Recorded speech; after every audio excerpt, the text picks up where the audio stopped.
मंडळी, गाव बंद होऊ द्या नाही तर शहर बंद होऊ द्या, नाहीतर गॅस बंदी होऊ द्या, पण आमचं चुलीवरचं चालूच आहे बघा.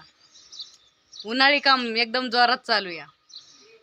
शहराकडे जे जमत नाही ते गावाकडे जमतंय.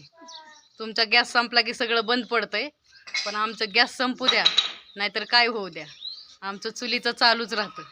सरपणाला कमी नाही हो गावाकडं.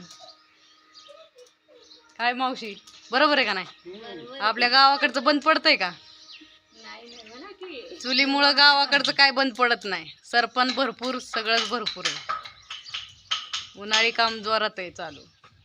बघा कशा कुरवड्यात, मैत्रिणीच्या कुरवड्या घालते या.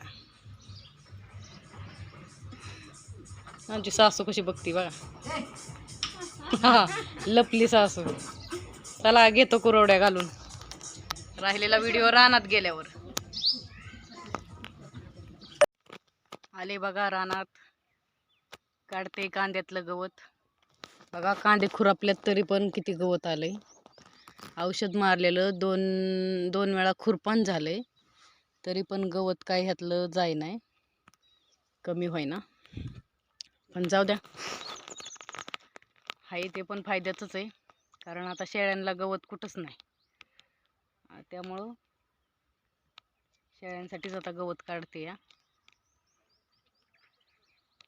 जायचंय आता घरी, कारभारी येतात. मोटर सोडायला गेलो होते एक जणाची, येतो म्हणले. तोपर्यंत म्हणलं काय होईल तेवढं अजून गवत काढावं. मेन म्हणजे सरपण पण न्यायचंय, कारण आता घरी नेलेलं सरपण पण संपलंय. त्यामुळं गवत आणि सरपण एकत्र बांधून घेऊन जायचंय. आणि ननंदबाई पण आल्यात, त्यामुळे जरा लवकरच जायचंय घरी. उद्या आमच्या भाऊकीतलं लग्न आहे, त्याच्यामुळं आल्यात ननंदबाई लग्नासाठी जायला उद्या. मग आता उद्या आम्ही पण लग्नाला जाणार आहे. चला घेते थोडंसं अजून गवत काढून कारभारी असतोपर्यंत.